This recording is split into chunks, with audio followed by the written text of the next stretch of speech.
Some sports news and in football. Norwich City Football Club has suspended 2 supporters allegedly involved in racist abuse at last Sunday's match against Wolves. The fans have been banned from attending games at Carrow Road pending the outcome of an investigation. Onto the pitch, and Wolves were on the wrong end of the biggest upset of the first round of the Capital One Cup last night against Northampton Town. Yes, Wolves came back from 2 goals down before Northampton's Lawson Diath, on his debut, scored this header to take Northampton into the second round. Elsewhere, Port Vale put 6 past Hartlepool to book their place in round 2. They'll be joined by Bulletin, who came from behind to shock Wigan. Birmingham, Walsall and Shrewsbury also made it through. There's more Capital One Cup action tonight involving Coventry City, who will be holding a joint protest with Cardiff City supporters tonight. Supporters from both sides claim they've been let down by the football authorities.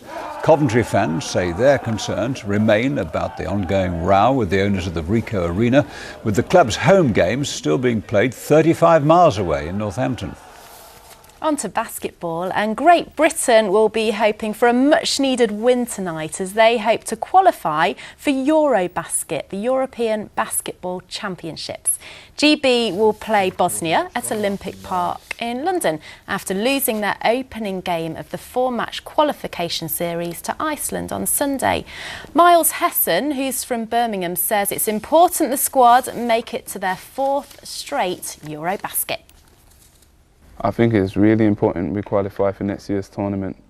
It will just show that everyone in Great Britain, like that basketball's serious and there's serious talent coming out of Great Britain, and it will give us a better reputation around Europe also. The mood in the camp's been pretty upbeat, and I mean everyone's trying to play for their spot at the moment. No one's spot's definite for now. Well, we've had plenty of major sporting events to keep us entertained this summer, from the Tour de France to the Commonwealth Games. But if you're still craving some sporting action, there's not too long to go until the start of the Invictus Games. Yes, the Paralympic-style event gets underway next month. It's the very first one, and we'll see injured servicemen and women from around the world competing against each other in a wide range of sports. Today, the British team was announced, and some of the competitors are from here in the West Midlands, as Lauren Hall reports. They've been described as the Wounded Warriors, those chosen to compete in the Invictus Games. Invictus as in unconquered. It's a multi-sport event for ill and injured servicemen and women. The very first Invictus Games will be held next month and will involve hundreds of competitors from around the world. But who will we be cheering on? Well, today organisers are announcing who will be representing us in Britain's Armed Forces team. It's an initiative of the Duke and Duchess of Cambridge and Prince Harry, who today was there to meet those selected for Team GB. To all of you behind me, I would like to congratulate you all on making the team. Blown away by their achievements, his script was also momentarily blown away, prompting cheers from the crowd. There'll be more cheering when the games get underway in just a few weeks' time. Among those taking part is Luke Darlington. The 25-year-old from Hereford served with the Royal Marines and was left partly paralysed after being caught in an explosion in Afghanistan. He'll be competing in the swimming and cycling events. I've been able to start believing in myself again and get confidence in myself. I lost a lot because through rehab you get told, right, you're not very good at this anymore, you can't do this anymore. Well, sport has actually made me believe that I can actually do things again, so I say psychologically more than physically for me. He'll join competitors from 14 other nations in what looks set to become a major sporting event. It's the very first Invictus Games, and for many of the people we're seeing here today, it's their very first major competition opportunity, so it's a huge moment in their recovery. These may be the first Invictus Games, but organisers hope they'll continue in the future, using the power of sport to inspire recovery and rehabilitation. Lauren Hall, ITV News. Now, one of the country's most important Roman sites is being brought to life 150 years after it was first discovered. Visitors to Chedworth Roman Villa in Gloucestershire are getting the chance to experience it with a planetarium-style projection. The villa was once home to some of the richest people in the country during its heyday in the 4th century. What it does is it allows people to kind of be transferred back in time and see the Roman villa come to life. We take all the all the things you see every day and you see on Xboxes and PCs, and we kind of transform it a little and combine it with archaeological 3D techniques, and it creates this. Well, staying with a luxury residence, fancy checking out the new hotel only for dogs? Yes, you heard right. Go to itv.com/central for the full story to give you a taster. It even has a dedicated doggy TV channel for all the four-legged guests. You know what it's all about. They're just fed up of staying in those rough hotels, aren't they? Oh dear. Save us. Plenty of barking space, though. Yeah. Mine was better. Let's have a look at the weather with Lucy Varasamy.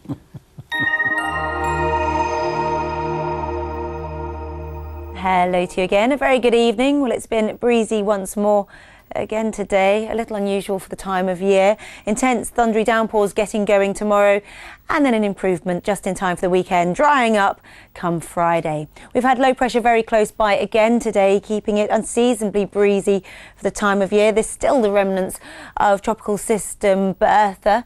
We've seen this feature give cloud and some showery rain, and as this sinks southwards, much cooler, fresher air working its way in, and with it, well, a line of intense thundery downpours passing through our part of the world come tomorrow. Back to you this evening. We've got some cloud here and there, the thickest cloud producing some showers, but where it stays dry, maybe some late and low sunnier breaks before dusk.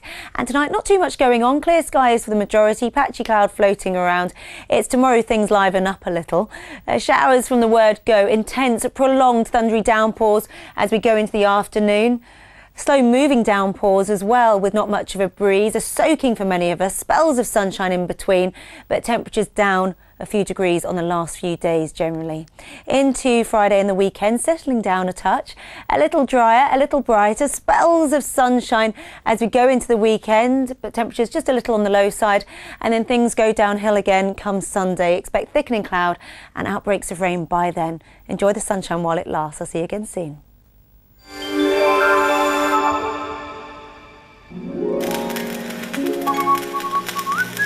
The Pollen Count, sponsored by Checkatrade.com.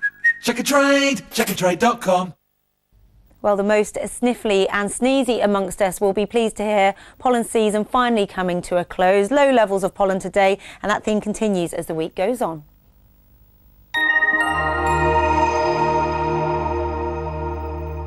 Just before we go, a quick reminder of tonight's top stories on ITV News Central.